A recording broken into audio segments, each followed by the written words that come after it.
I never imagined betrayal would come from the people I trusted most.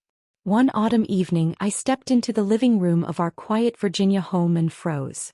My father, Samuel, and his new wife, Clarissa, were hunched over a weathered mahogany chest that had belonged to my late mother. The lock lay broken on the rug. Papers, letters, and bank slips spilled across the floor like debris after a storm. Clarissa whispered sharply, "It's not fair for Naomi to keep everything.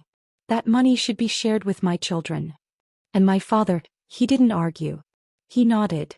That small gesture cut deeper than any blade. This was the man who had once steadied me as I wobbled on two wheels, who cheered at every childhood victory. In that moment, his silence told me he had already chosen someone else's side. I gripped the doorframe until my fingers ached, my breath shallow as if the air itself had turned against me. Home no longer felt like sanctuary, it felt like enemy ground. I wanted to storm into the room, scream that they had no right, but the words tangled in my throat. This wasn't just about money. It was about erasing my mother's existence, reducing her love and sacrifices into something negotiable. If you've ever been betrayed by your own blood, you know the wound it leaves. It doesn't bleed on the surface. It festers deep, rewriting everything you thought was safe. Before I tell you how it all collapsed, I want to take you back. Back to when my world still made sense. Before Clarissa. Before the schemes. Before my father became a stranger.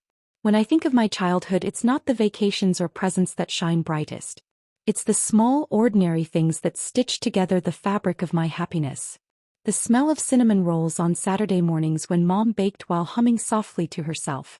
The sound of Dad's laugh booming through the house as he tickled me until tears of joy streamed down my face. The warmth of my mother's arms, wrapping around me after a hard day at school. My name is Naomi, and before betrayal left scars across my heart, I truly believed I was one of the luckiest children alive. My mother, Eleanor, wasn't just respected, she was formidable. A trial attorney with an iron will, a sharp mind, and the kind of presence that filled every courtroom. But at home she was something else entirely. She was gentle, endlessly patient. The kind of woman who would sit on the edge of my bed brushing my hair long after exhaustion should have claimed her. I remember her arriving late from the city, briefcase in hand, still in her navy suit, yet kneeling on the floor to help me finish a messy science project. On weekends she traded heels for sneakers, pushing me on the swings at the park until the clouds felt close enough to touch. My father was her opposite. Steady where she was relentless, soft where she was sharp. He wasn't driven by ambition. He was content with simpler things. But he was always there, at my soccer games, jogging beside me when I learned to ride a bike, shouting encouragement until I pedaled alone. "You're my star," he told me that day, grinning like he'd just witnessed a miracle. I believed him. I believed in us. Back then, love felt permanent, indestructible. Our house in coastal Virginia wasn't grand, but it was alive. Summers meant road trips to sandy beaches, building castles until waves swallowed them whole. Dad grilled hot dogs while Mom nagged me to reapply sunscreen. Winters were for holiday traditions, dragging pine needles into the living room as we decorated the tree, bickering over whether colored lights or white lights looked better. Mom always wanted them perfectly spaced, but Dad and I would clump them just to make her roll her eyes. She'd pretend to scold us, then burst into laughter. Those moments stitched us together tighter than any expensive gift could. On rainy afternoons, we'd spread puzzles across the dining table. Mom read passages aloud from her favorite novels while Dad and I battled to see who could fit the most pieces. Fridays were sacred, movie nights on the worn couch. Mom insisted on classics. Dad rooted for action flicks and I just wanted popcorn. I'd curl between them, warm and safe, convinced nothing in the world could break us. Looking back, I realize how fragile that illusion was. Love isn't an unshakable fortress. It's a delicate web that can tear without warning. I thought ours was untouchable. I thought my parents' love was the anchor of my existence. I thought wrong. Because betrayal doesn't thunder through the front door. It seeps in quietly, invisible at first. You don't notice the cracks until the foundation collapses beneath your feet. At 16, I was still clinging to innocence. I had no idea life was about to steal the light from our home and replace it with shadows I'd never forget. I was 16 when the word, cancer, entered our kitchen like a ghost refusing to leave. My mother sat across from me one chilly morning, a mug of untouched tea warming her trembling hands. "Naomi," she said, her smile breaking, The doctors found something. Her voice was steady, but her eyes betrayed her. Breast cancer. The word didn't fit inside my world. People got sick, they went to doctors, they got better. That's how I thought it worked. She promised she would fight. She promised we'd face it together. And I clung to that promise as if my life depended on it. For a while hope carried us. She went to treatments, came home exhausted, but still asked about my day. I brought textbooks to her room, lying beside her under the heavy quilt while she quizzed me on history facts between sips of water. She tried to keep normalcy alive, baking cookies even if she had to sit down halfway, bundling herself in blankets to watch me play soccer from the sidelines until her voice cracked from cheering. But cancer doesn't care about promises. It stripped her of her strength, shrinking her body until the woman who once commanded courtrooms couldn't lift a grocery bag. Her laughter grew rare. Her light dimmed. I hid in the bathroom to cry, pressing a towel to my mouth so she wouldn't hear. I didn't want her to carry my fear on top of her own. But deep inside I already knew. 8 months later she was gone. One moment she was still whispering love through the pain, and the next silence swallowed everything. At her funeral, I clutched a white rose so tightly that its thorns pierced my palm. Watching the casket descend felt like watching my world collapse into the earth. The weeks after her death blurred together. Black clothes, murmured condolences, hollow embraces that couldn't fill the void. My father wept openly that day, the only time I had ever seen him shatter. I wanted to believe we could hold each other together. But grief doesn't just break hearts, it reshapes people. Unbeknownst to me, my mother had prepared for this possibility in her meticulous way. A lawyer to the very end, she had rewritten her will. Most of her estate, around $2 million, was secured in a trust under my name. I couldn't access it until I turned 25, except for education.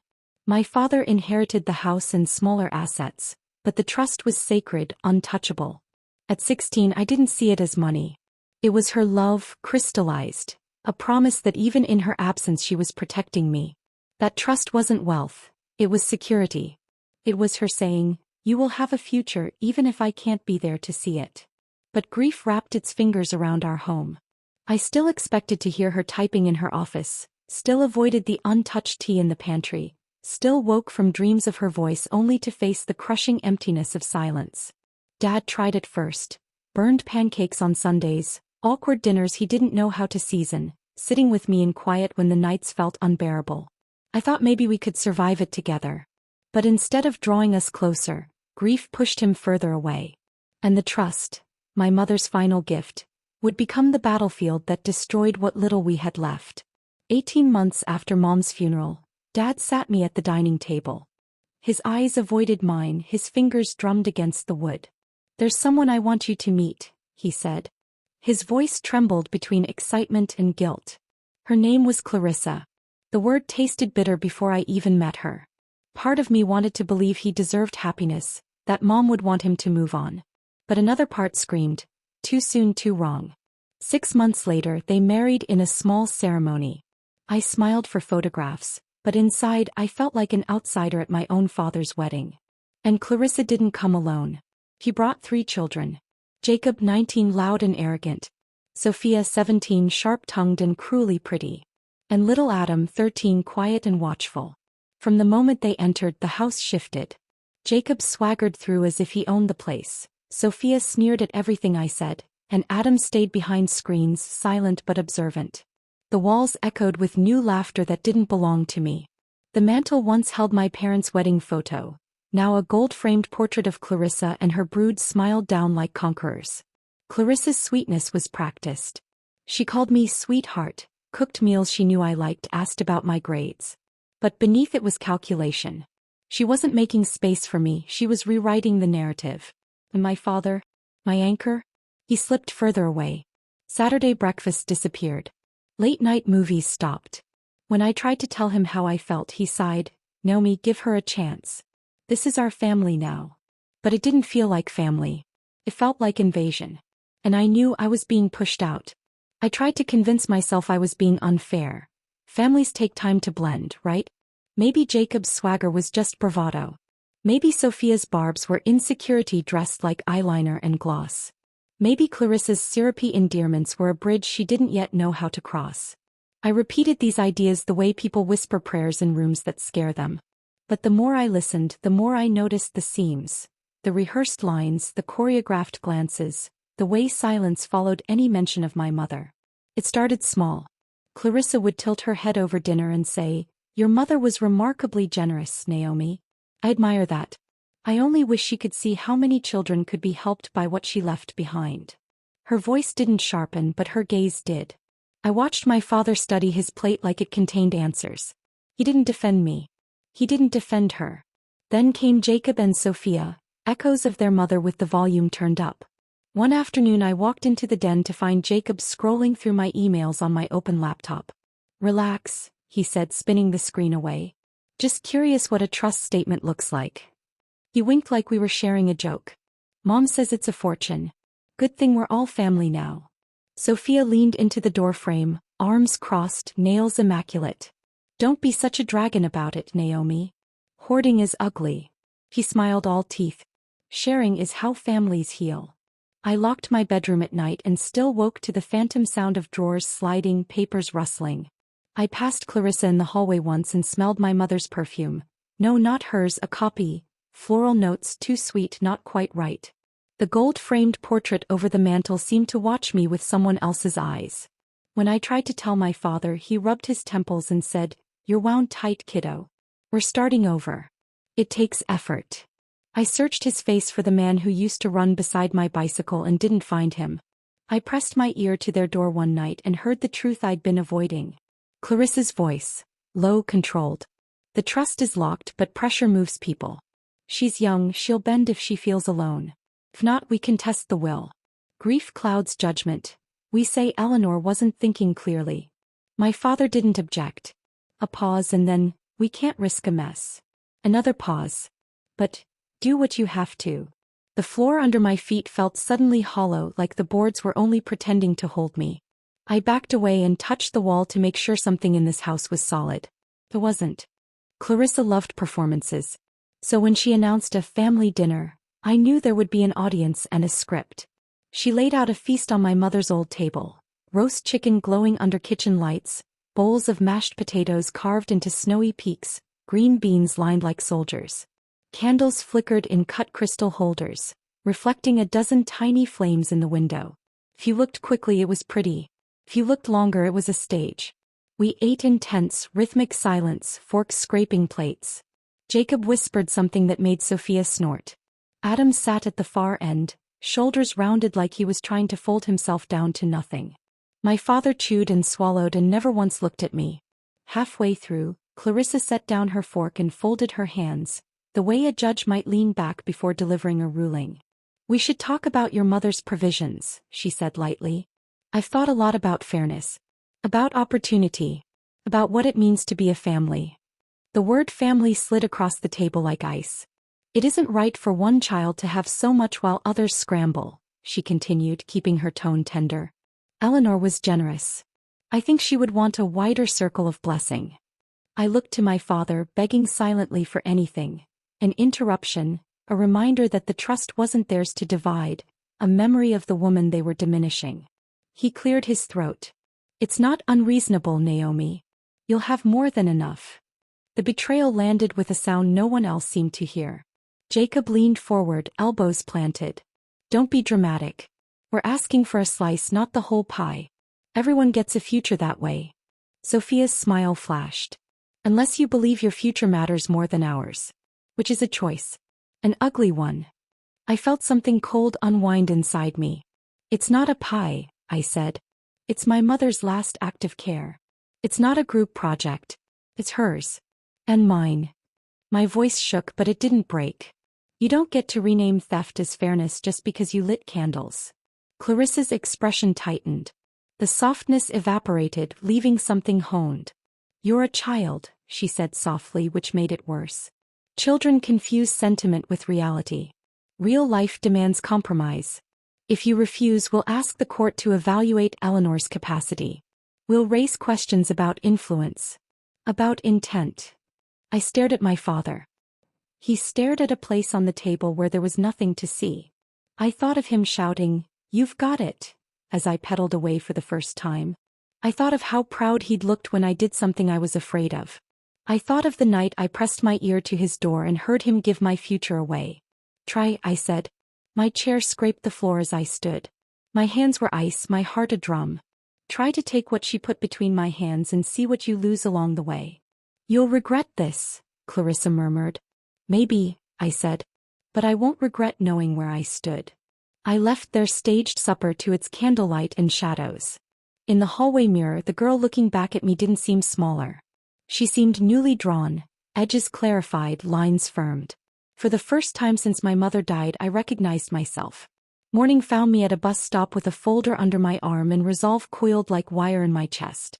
I called my mother's former colleague, Mr. Caldwell, a man who had once sent me a birthday card with a handwritten note about courage in small steps. He listened without interrupting, and when I finished, he exhaled a careful breath. Your mother planned well, he said. The trust is airtight. But airtight doesn't stop people from rattling the lock all night just to keep you awake. You'll need counsel who can quiet the house. He referred me to an attorney who didn't waste words. Her name was Serena Vale. Sharp posture, steady voice, a way of looking at paper that suggested it rarely surprised her. I brought the folder I'd started compiling. Dates, remarks, printouts of texts where Sophia pushed, a photo of my mother's lockbox broken and open. I confessed I'd started journaling everything, like laying breadcrumbs through a forest I might get lost in. Serena nodded. Good instincts, she said. Truth loves a paper trail. Within a week she'd unearthed things I didn't know to look for. A dissolved boutique business tied to Clarissa, liens that never quite cleared, a handful of settlements that pointed to a pattern. Promises made, money borrowed, sands shifting beneath polished shoes. On Serena's desk, the documents looked like a puzzle working itself into a picture I wished wasn't there. While she gathered proof, I adjusted the metronome of my days. I locked my door. I moved important documents to a safe deposit box. I switched passwords and set my laptop to require my fingerprint every time it woke.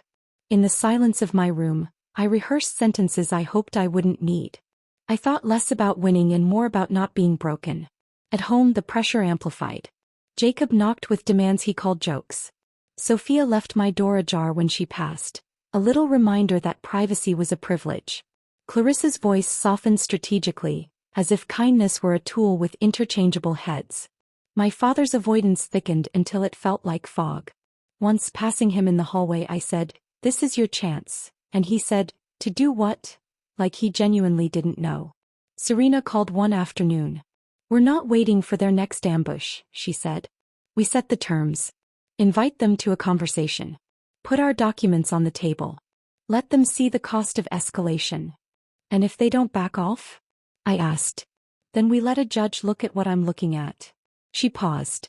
"But I expect they will." That evening I packed the folder with trembling hands. Fear and relief are siblings, I could feel both bickering. They were all there when we arrived. My father at the head of the living room, perched on the edge of a chair he once napped in on Sunday afternoons. Clarissa on the couch, composed, ankle crossed over ankle. Jacob sprawled like ownership. Sophia brittle as spun glass. Adam hovered in the doorway, uncertain, a ghost haunting the threshold. Serena didn't perform. She greeted them, set her briefcase on the coffee table, and arranged papers with the calm of someone ironing wrinkled fabric. "We'll keep this straightforward," she said. "Eleanor Hale's trust is valid and insulated by design. Any petition to disturb it will fail.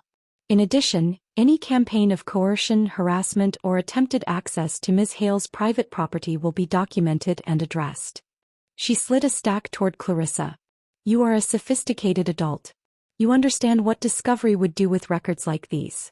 Clarissa's composure thinned as she scanned the pages. Statements, filings, dockets with case numbers that remembered what people hoped others would forget. Jacob sat up. Sophia's eyes skipped, then flinched. My father didn't reach for the papers. He stared at his hands. "Your best outcome," Serena continued, "is peace. Leave the trust alone. Leave Naomi alone. Let lives proceed without entanglement." Silence settled like dust. I could hear the tick of the mantel clock, my mother's clock, the one that had always seemed fast, like it wanted time to hurry. Then Adam spoke. It startled everyone, the way small bells sound louder in quiet rooms. "She's right," he said, voice barely above a whisper. Mom told Mr. Hale they just had to make Naomi feel bad enough. That if she felt alone she'd give up some. She said they'd say Ms. Eleanor wasn't thinking straight when she changed things. He swallowed, face reddening. I shouldn't have listened at the door. But I did. Clarissa's head snapped. Adam. He flinched and kept going. It's wrong, he said louder now. It's not ours. You keep calling it family, but it's stealing. The room tilted. Just a fraction, just enough for the portrait on the mantel to catch the light differently. Serena didn't smile. He didn't need to. Thank you, she said to Adam. Honesty simplifies things. Jacob muttered a curse and pushed to his feet. Sophia made a sound like a hairline crack forming. My father finally looked at me, truly looked, and I saw in his face a map of roads he hadn't taken. Regret isn't redemption. But it is a language, and that day it spoke in past tense. I should have. I could have. I didn't. Clarissa's chin lifted. You think you can shame us into surrender? She asked Serena, but her eyes were on me. You think paperwork scares me? No, Serena said gently. I think consequences do. Something inside me unclenched. Not triumph. Something steadier. Like a knot loosened enough to let blood through.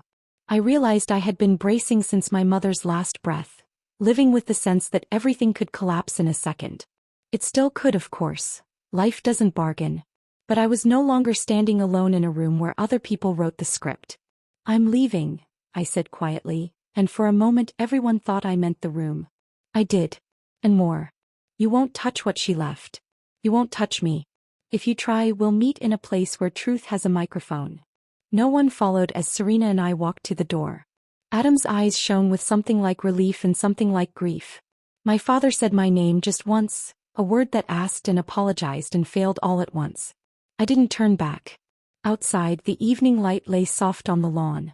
The air smelled like rain had considered arriving and decided against it. Serena touched my shoulder. A brief human thing. You did well, she said. I smiled without showing teeth. I breathed without bracing. I stood in the dusk of a house that had stopped being mine and felt, finally, the outline of a future that was. That night I didn't sleep. I lay in my bed staring at the ceiling, the shadows on the walls warping into unfamiliar shapes. It wasn't Clarissa's threats that kept me awake, nor Jacob's swaggering cruelty or Sophia's mocking laugh. It was my father's silence. His absence from my side when I needed him most was louder than any insult, sharper than any accusation.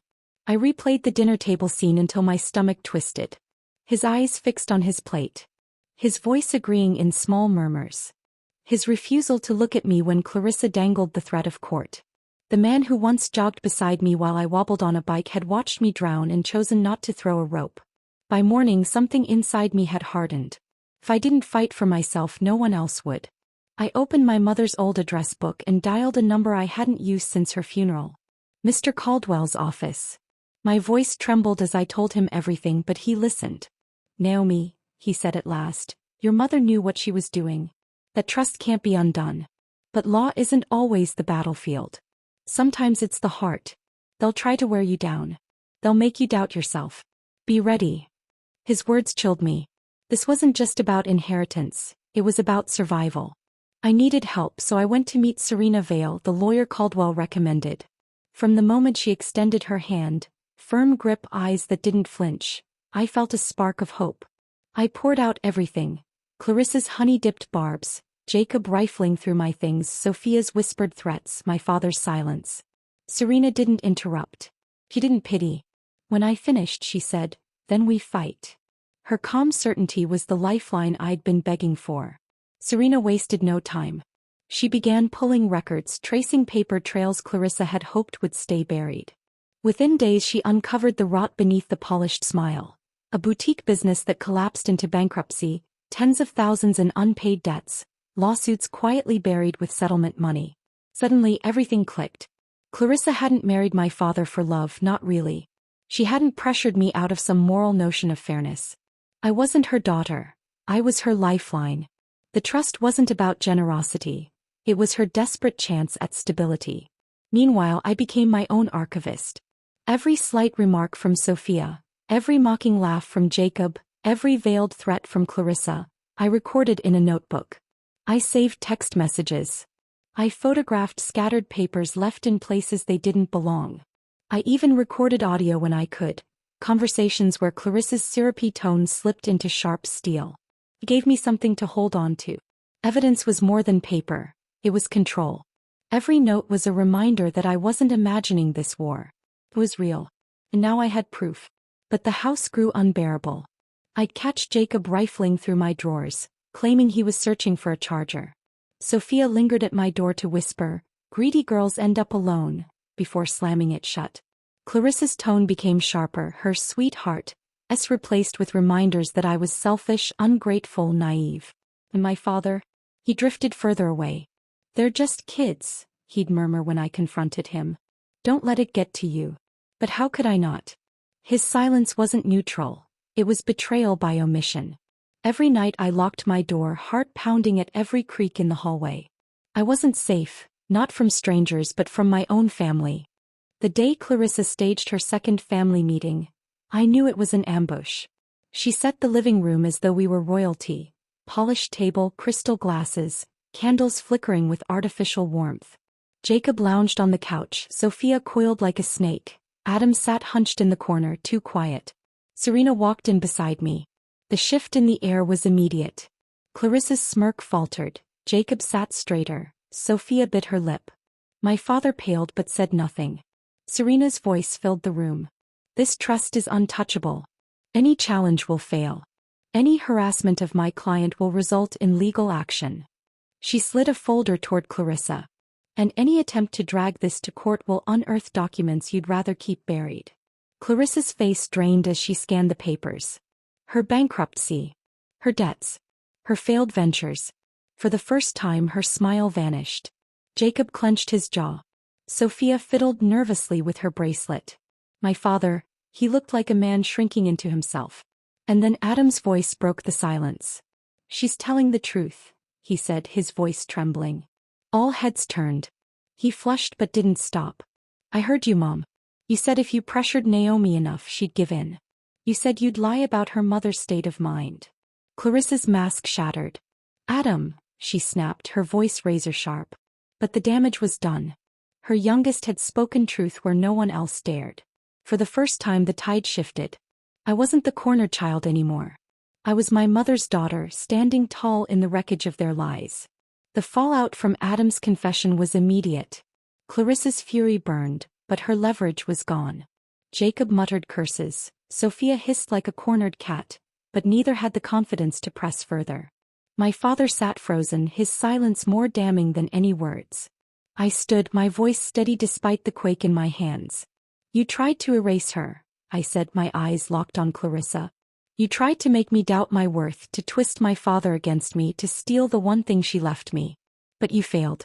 Because no matter how loud you lie, truth doesn't vanish." No one stopped me as I walked out. Serena followed, her hand brushing my shoulder. Outside, dusk settled over the lawn, the air heavy with the scent of rain. For the first time in months I felt taller, lighter, free. But freedom was bittersweet. That night I lay awake in my room, staring at the ceiling. I realized something brutal. This house wasn't mine anymore. It hadn't been for a long time. Whatever family I once had died with my mother, and staying here meant suffocating in the ashes of betrayal. So I made a choice. I packed a single suitcase, clothes, a journal, photos of Mom. I left behind the trappings, the portraits, the poisoned walls. When I stepped outside under the moonlight, suitcase in hand, I felt a flicker of something I hadn't felt in years. Freedom. Not triumph, not joy, just the raw, quiet relief of breathing air that wasn't tainted by manipulation. Part 15. I checked into a rundown motel at the edge of town. The room smelled of mildew, the wallpaper peeled, the mattress sagged. But when I shut the door behind me I felt safer than I had in months. The silence was heavy but it was mine. Within weeks, I rented a tiny apartment using funds from the educational portion of the trust. 1 bedroom, a cramped kitchen, second-hand furniture. The first night the walls felt bare, the silence oppressive. I lay awake wondering if I had made a mistake. Could I survive without my father? Had I cut ties too fast? But then I remembered the dinner table. Clarissa's threats. Jacob's sneer. Sophia's laugh. My father's silence. That silence was my answer. Life alone was hard. I learned how to budget, how to cook without burning everything, how to fix a leaky faucet. Nights were lonely. Sometimes I cried myself to sleep, missing the family I once believed in. But every morning I woke up and realized no one could steal this space from me. That was strength. I started running at dawn, journaling every evening, and, finally, therapy. My therapist helped me untangle the knots of grief and betrayal. She said, "You didn't lose one parent. You lost two, one to illness, one to choice." Hearing it out loud made me weep, but it was truth. Pain was my shadow, but slowly I began to feel the sunlight again. College became my refuge. I enrolled in political science courses, a subject Mom once said I'd excel at. Sitting in lecture halls, raising my hand, debating ideas, it gave me belonging. Professors encouraged me. Classmates became friends.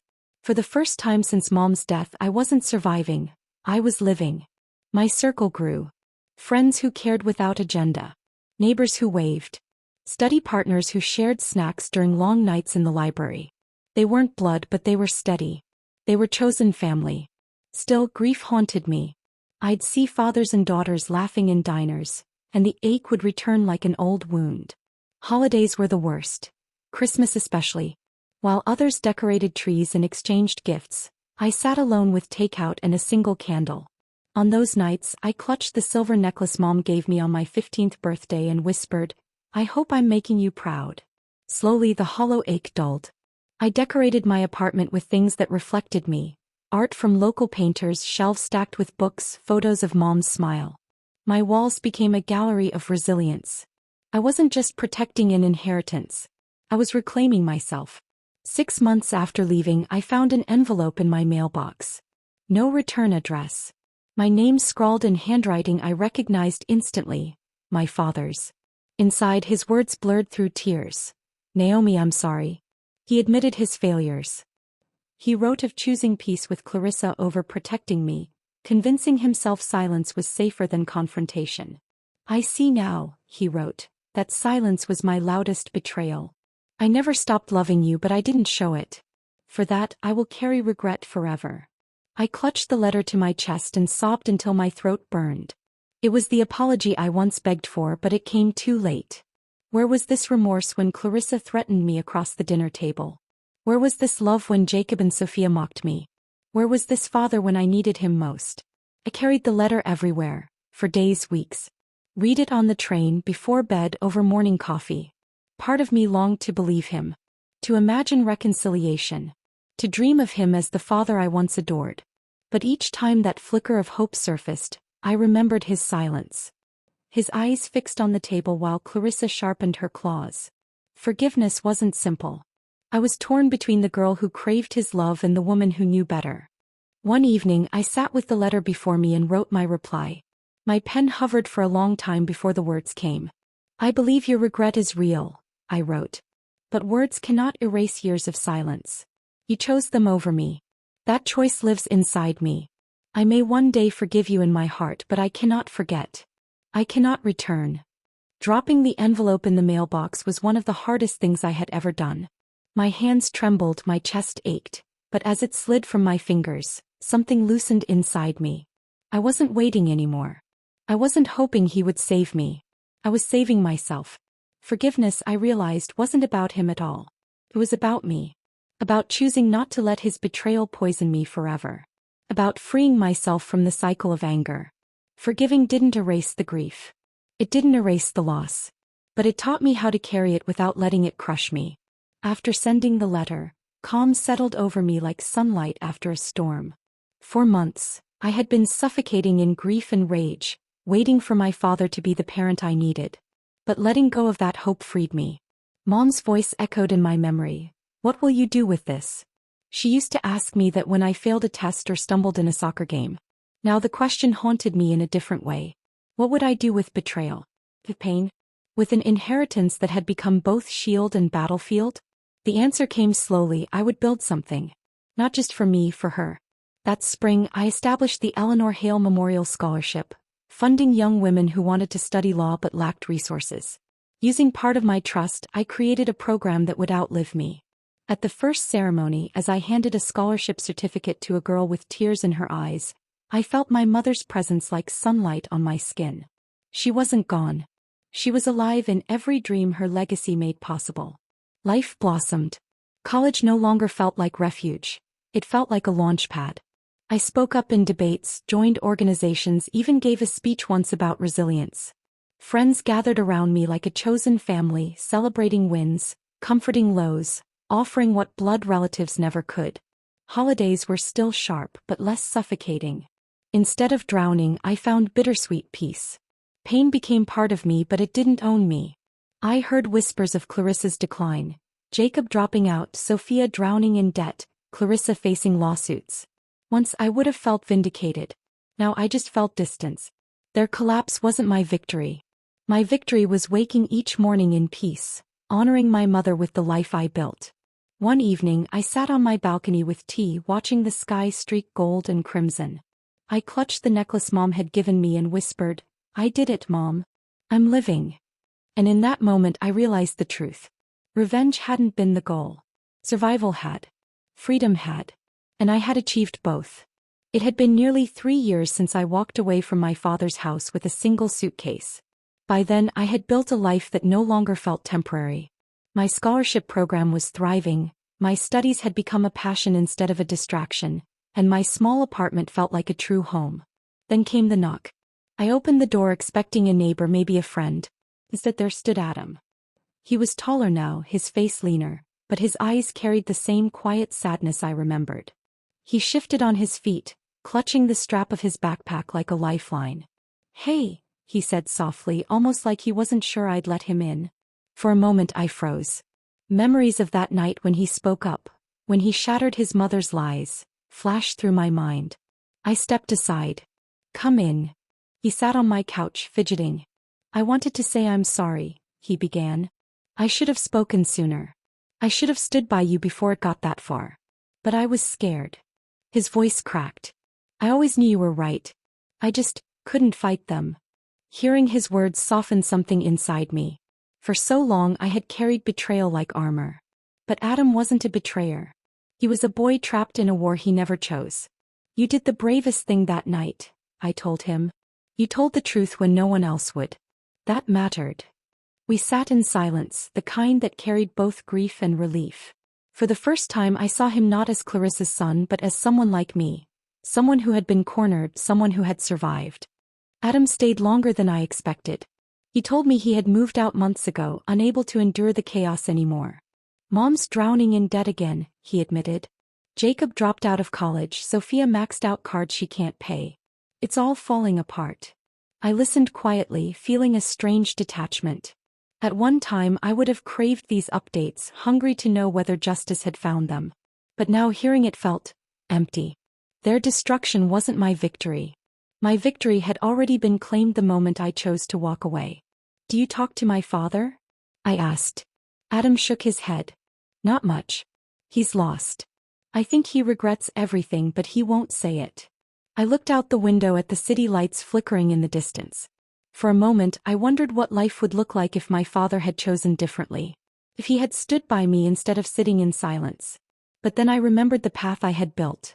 The scholarship, the friendships, the freedom. I realized I didn't need him to define me anymore. Before Adam left, he paused at the door. "I don't know if we'll ever really be family," he said. "But I'd like to stay in touch. If that's okay." I smiled for the first time that evening. "It's okay." When the door closed behind him, I felt a strange peace. Clarissa's empire of manipulation had crumbled, not because I destroyed it, but because lies always collapse under their own weight. My father lived with the choices he made, and Adam was proof that even in ruins truth could survive. That night I sat on my balcony with a cup of tea, the cool air brushing against my skin. The city buzzed faintly below, but up here it was quiet. I thought of my mother, the way her laughter once filled our home, the way her arms made me feel invincible. I thought of the necklace she had given me, still hanging around my neck, still shining. I whispered into the night, "We made it, Mom." And in that whisper I realized revenge had never truly been my goal. It wasn't about humiliating Clarissa or dragging my father through endless battles. My fight had been about survival, about reclaiming dignity, about choosing a life that wasn't dictated by betrayal. People often believe the sweetest revenge is destruction.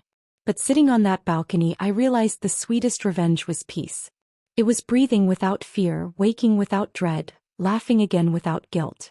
It was creating a life so meaningful that the people who tried to break me no longer mattered. Clarissa's downfall wasn't my triumph. My triumph was the scholarship in my mother's name. It was the friends who felt like siblings. It was the mornings I woke up in a home no one could take from me. For the first time, I didn't just survive. I lived. Still, there were nights when memories pierced me like glass. Holidays were the hardest. I'd walk past homes glowing with colored lights, families gathered around trees, and feel the ache of what I had lost. Sometimes, grief came back sharp and sudden, catching me off guard in the middle of class or while stirring soup alone in my kitchen. But grief no longer crushed me. It reminded me of what I'd endured, of who I'd become. Sometimes I heard whispers of Clarissa's decline. Another failed business, creditors at her door, Sophia drowning in financial ruin, Jacob drifting aimlessly. At first I thought I'd feel satisfaction. But all I felt was distance. They were no longer my villains. They were strangers to me. And my father?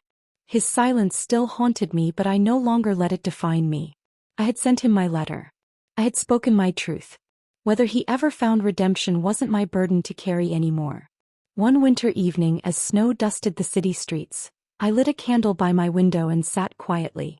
I thought of my mother's words still echoing, "What will you do with this?" My answer had become simple. I would build. I would rise. I would live.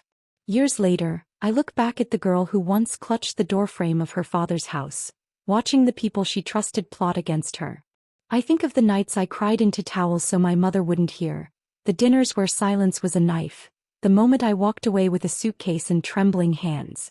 And then I look at the woman I became. A woman who turned grief into purpose. A woman who transformed betrayal into strength.